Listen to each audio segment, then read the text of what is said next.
The next phase in writing the short narrative essay is to organize the story. I know it's a temptation to sit down and just start writing and hope that the story gets told somewhere in all the words. But that does not work. It's ineffective. It takes your reader on a ride that they did not sign up for. You created this story, this character, the lessons learned, a world of the story, and it's your obligation to organize this story in a way that is logical and makes sense and allows the reader to fluidly go through the narrative and understand everything that's happening. So let's look at this little PDF together. There are several ways to organize this story, and whichever way you choose is fine by me, but you need to include that in the long document that you submit at the end. I need to see how you organized your story. So while I understand the temptation to just sit down and write the story because you know the characters, you know the lesson, you know what's going on, it doesn't work. And part of the demonstration for this particular final exam essay is to show an understanding of organization. So make friends with that, be happy with that, and choose the method that works best for you. Now, I like to use a good old outline myself. And I know you think, my gosh, Professor Hall is so creative and so right-brained that why in the world does she like to use a numerical outline? Well, the reason is this. I want to make sure every paragraph tells the story. I want to make sure that I know exactly what's happening.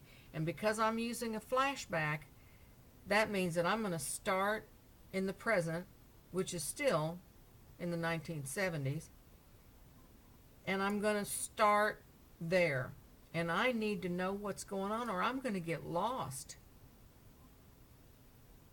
So I have broken down this present tense into 3 short chapters.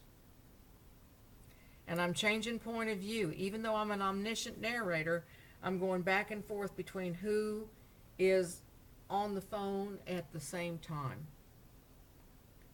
And I have every chapter outlined as it's going to be. And then I'm going to go back to a big category, and that's where I'm going to the past tense. So that's what this is going to be back when she was 16. I'm starting when she's 21. And I carry on with chapter 5, and I'm going to go on and I'm going to outline what happens in that chapter. And then I'm going to go back to the present tense, and I'm going to have Charlie come in. And it's going to be such an unexpected and cool ending of this little story that I'm going to write. And I like to organize it this way because I know exactly what I'm doing.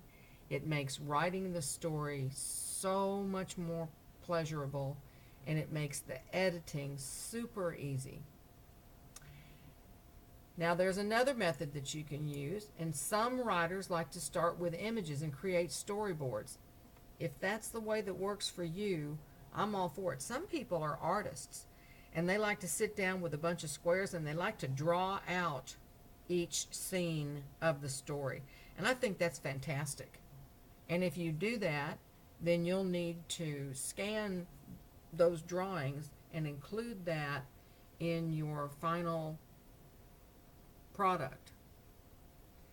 And you know, I don't care that much about Wiki, but there is a nice little site on how to create a storyboard if you want to go that way.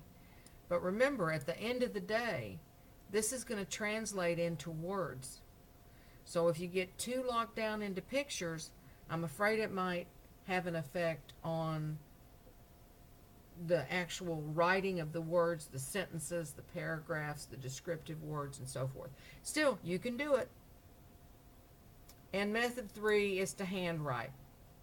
This is an old school way, but sometimes I love it. Sometimes I like to sit down with notebook paper, with a Big Chief notebook even, and just write out my outline. The problem with that is that it gets really messy because I have arrows going and I change my mind and I scribble things out and then I add something else and then I draw another arrow to something else, and when I come back to it the next day, I am as lost as I can be.